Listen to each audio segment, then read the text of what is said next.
السلام علیکم۔ آج جمعہ ہے، مارچ کی 18 تاریخ۔ پاکستان میں سر شام کے 7، بھارت میں 7:30 اور یہاں ہمارے اسٹوڈیوز کی گھڑیوں میں صبح کے 10 بج رہے ہیں۔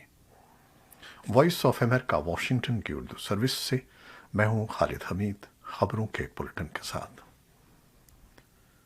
امریکہ کے صدر جو بائیڈن آج جمعے کو چینی صدر شی جن پنگ کے ساتھ ٹیلی فون پر رابطہ کر رہے ہیں۔ یہ گفتگو ایک ایسے وقت پر ہو رہی ہے جب یوکرین کے صدر ولادیمیر زیلنسکی 3 ہفتے سے جاری روسی حملے کے خلاف دنیا سے مدد کی درخواست کر رہے ہیں۔ امریکہ یوکرین کو فوجی امداد فراہم کر رہا ہے۔ صدر بائیڈن نے اس ہفتے مزید $800 ملین کے دفاعی پیکج کا اعلان کیا ہے۔ وائٹ ہاؤس کی پریس سیکرٹری جین ساکی نے کہا کہ ہم روس کے ساتھ چین کی صف بندی اور اس کے ممکنہ مضمرات اور نتائج کے بارے میں اپنے گہرے خدشات کو واضح کر چکے ہیں۔ روس نے آج مغربی یوکرین کے شہر لیویف میں ہوائی اڈے کے قریب میزائلوں سے ایک علاقے کو نشانہ بنایا۔ فوری طور پر جانی نقصان کی کوئی اطلاع نہیں ہے۔ رائٹرز کے مطابق لیویف کے میئر اینڈری ساڈووی نے کہا کہ ہوائی اڈہ حملے کی زد میں نہیں آیا۔ ان کا کہنا تھا کہ آس پاس کے علاقے میں دھوئیں کے بڑے بادل دیکھے جا سکتے ہیں۔ اسی دوران ماریا پول کے ایک تھیٹر سے زندہ بچ جانے والے افراد باہر آنا شروع ہو گئے ہیں۔ اس تھیٹر کو بدھ کو روسی میزائلوں نے نشانہ بنایا تھا۔ خیال کیا جاتا ہے کہ بچوں سمیت سینکڑوں لوگوں نے ڈرامہ تھیٹر میں پناہ لے رکھی ہے۔ ابھی تک یہ واضح نہیں ہے کہ اس حملے میں کتنے لوگ بچ گئے ہیں۔ امریکی دفاعی حکام کا کہنا ہے کہ معلوم ہوتا ہے کہ یوکرین میں روسی پیش قدمی تعطل کا شکار ہے اور بہت کم یا کوئی پیش رفت نہیں ہوئی ہے، کیونکہ انہیں یوکرینی افواج کی جانب سے سخت مزاحمت کا سامنا ہے۔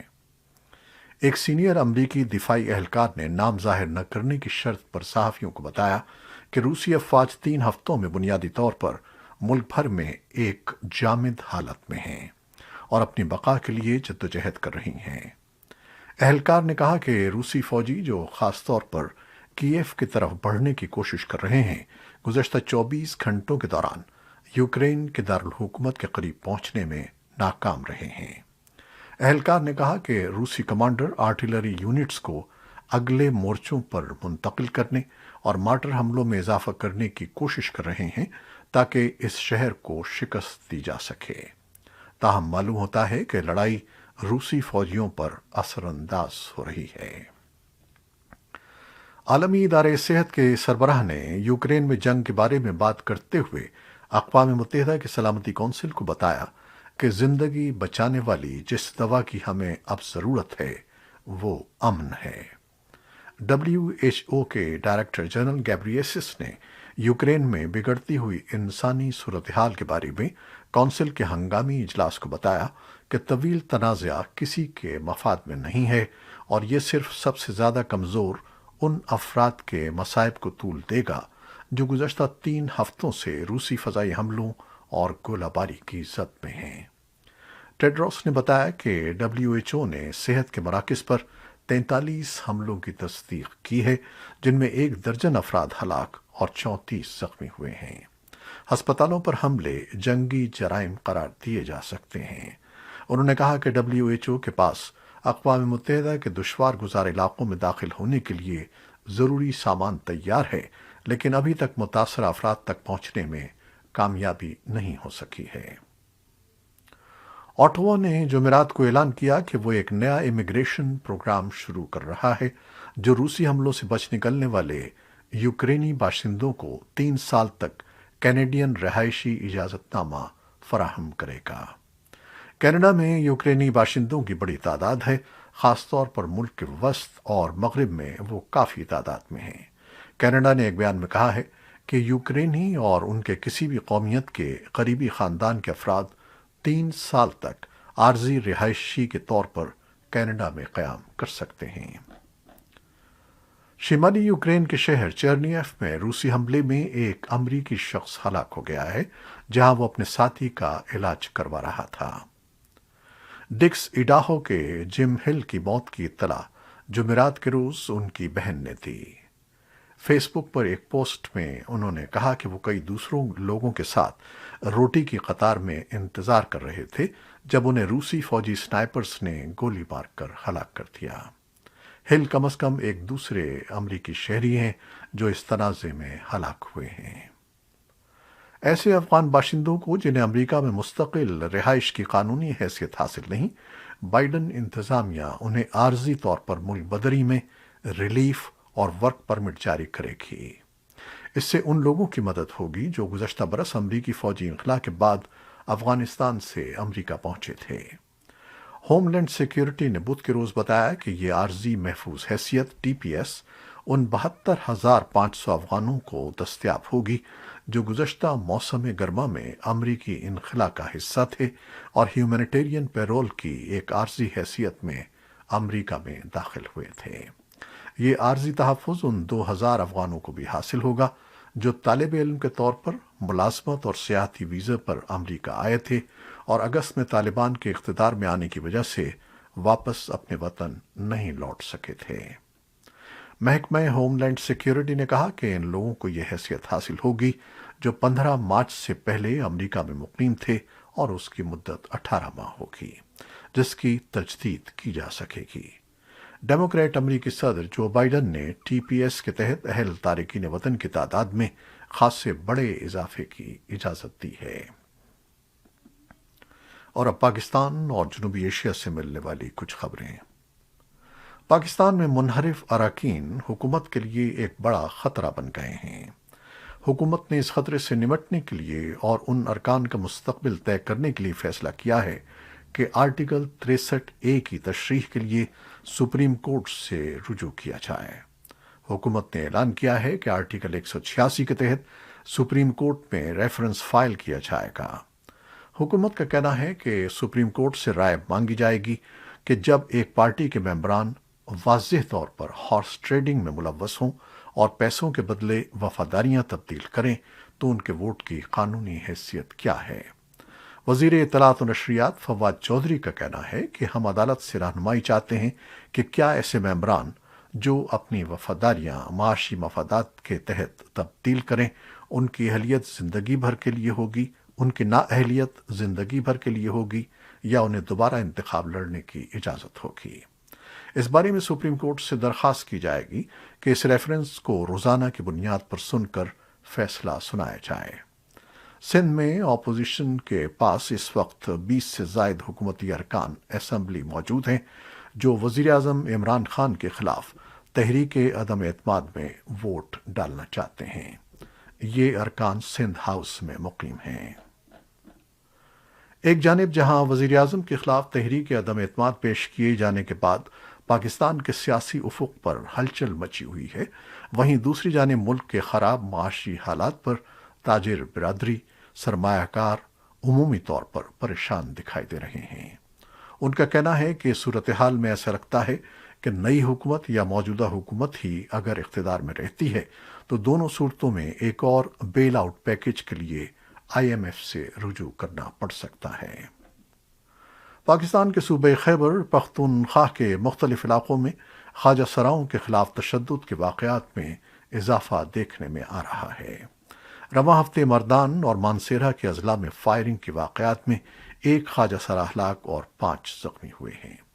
مانسیرہ میں واقع ملوث مبینہ ملزم گرفتار ہوا ہے جبکہ مردان کے واقعے میں ابھی تک کسی قسم کی گرفتاری عمل میں نہیں آئی ہے۔ اس سے قبل کوہاٹ میں فائرنگ کے واقعے میں 4 خواجہ سرا زخمی ہوئے تھے۔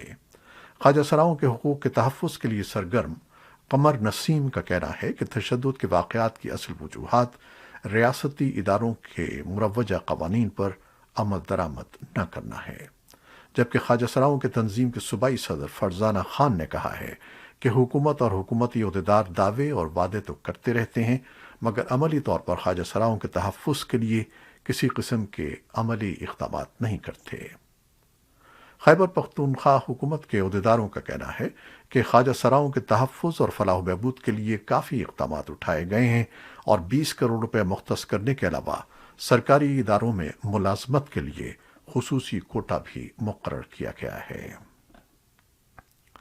افغانستان میں طلوع نیوز کے عہدیداروں نے جمعے کو وائس آف امریکہ کو بتایا کہ چینل کے میزبان بہرام امان کی رہائی کے لیے کام جاری ہے۔